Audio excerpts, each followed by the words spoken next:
Ada siapa sih depan pintu? Kita cek yuk. Di Kiss in the Morning, ketok pintu.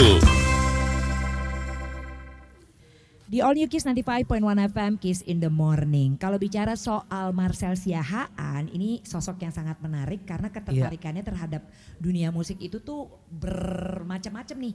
Mulai dari musik yang pop tertarik, kemudian jazz tertarik, si Bosa tertarik, band rock, rock tertarik. Ngerti gak sih lo? Elektronik ada. Tertarik.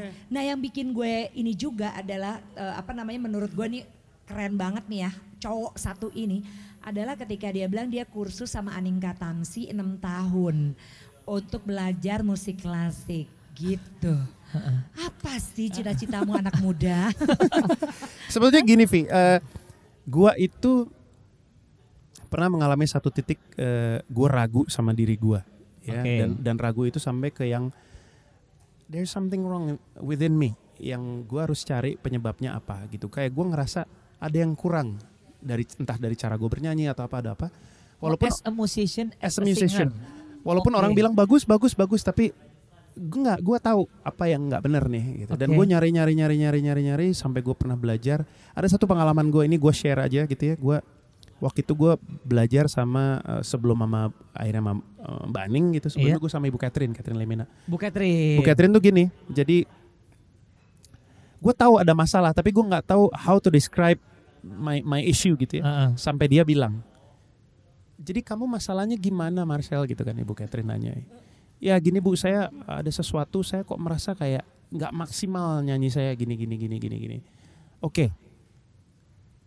Coba kamu nyanyi apa Bu? Nyanyi apa aja? Gue nyanyiin Semusim waktu itu. Semusim, terus dia, Ibu Catherine dengan kupingnya dia nggak tahu Semusim kan, tapi dia tahu dia kuping dia, terus dia langsung masukin chord, dia ambil tutup mata gitu kan, ngeliat gue denger nyanyi. Oke. Siap. Gimana Bu? Saya suka feel kamu bagus, feel kamu udah kamu. Iya. Tapi pertanyaan saya, kamu udah berapa album? Waktu itu gue udah album kelima.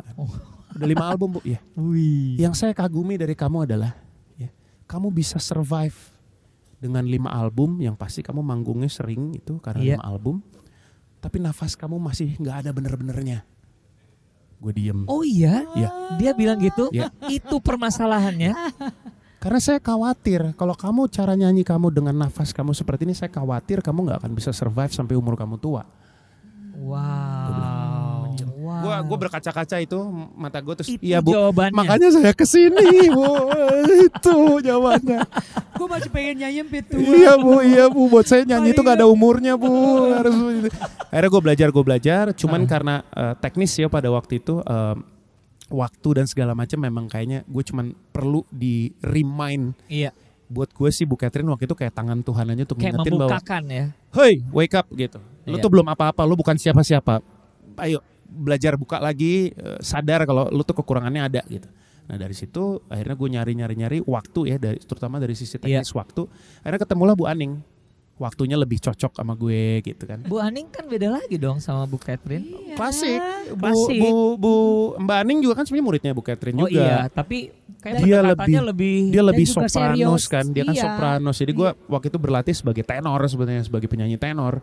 Dan buat gue pada saat itu klasik, kenapa gue pilih klasik? Karena menurut gue technically mereka bisa provide banyak hal buat gue. Intinya adalah gue pengen nyanyi itu senyaman mungkin buat gue gitu loh. Gue gak perlu mikir lagi nyanyi itu. Nah teknik-teknik yang diajarin sama dia adalah yang membuat gue bisa nyaman. Termasuk ketika lo misalnya, unless you're really sick and having a sore throat that karena overuse, karena lo overtrain gitu. Other than that, lo harus bisa nyanyi. Mau lo pilek, mau lo apa, mau gimana, harus nyanyi. Karena ada tekniknya gitu. Jadi nggak bisa ngeles lagi. Kalau dulu kan, aduh gue sore gue lagi flu nih. Walaupun mereka juga tidak menyarankan kalau lagi flu berat ya. Tapi seharusnya tetap bisa nyanyi. Hanya masalahnya kalau lu lagi flu, lu harus pemanasan lebih lama dari kalau lu nggak. Gitu doang. Tapi pada saat perform lu harus. Tapi gini loh, pendekatan yang gue ingin tanyain sama seorang Marcel ya, dulunya band rock, feelnya akan rock, gahar, emosi, meledak-ledak, tiba-tiba belok ke pop, tiba-tiba belajar konservatori, klasik dan lain-lain. Tapi lu juga punya album jazz.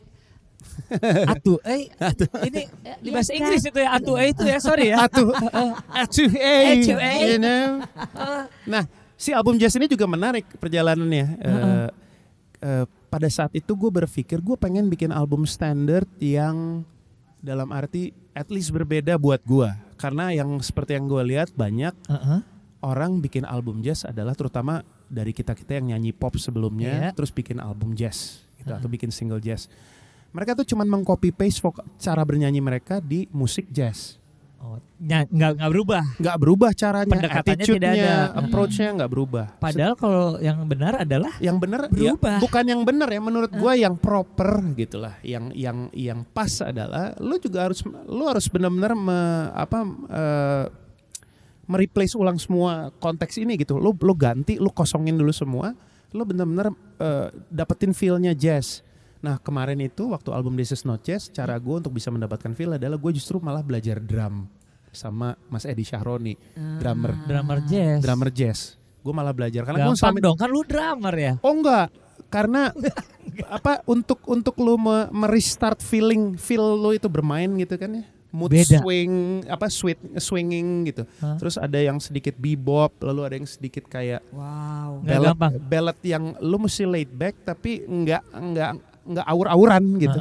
Mesti laid back nyanyinya. Nah. Tapi kan ada yang laid back sama yang ngaco gitu, lari kemana-mana. Enggak.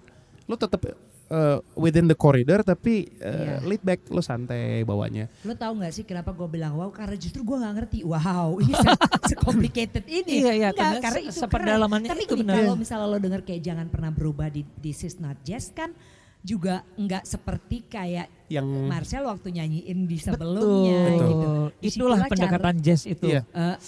Dan gue tidak merasa harus malu dengan gue waktu itu dibantu sama vocal director, ada Nesia Ardi waktu itu dari Nonaria.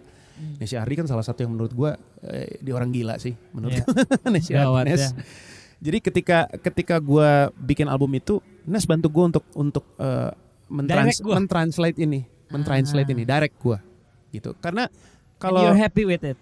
Of course, I am. I was so happy karena kalau enggak ya gue sadar kebayangin gue hanya akan mengulangi kesalahan-kesalahan yang sudah ada. Hanya seorang penyanyi pop yang pengen punya album jazz gitu. Okay, itu dia. Minimal kesan itu gue nggak mau deh. Gue nggak mau jangan sampai ke sana gitu. Nanti pas kita tutup nih abis ini lo nyanyi ya. Tapi terserah dia lo mau lagu apa lagi ya nanti jangan pernah berubah tapi Iya. Nanti pokoknya nyanyi satu lagi. Tapi gue nanti ada satu pertanyaan untuk menutup pembicaraan kita yang seru banget bersama Marcel ini. Tunggu. Ada siapa sih depan pintu? Kita cek yuk. Di Kiss in the Morning, ketok pintu.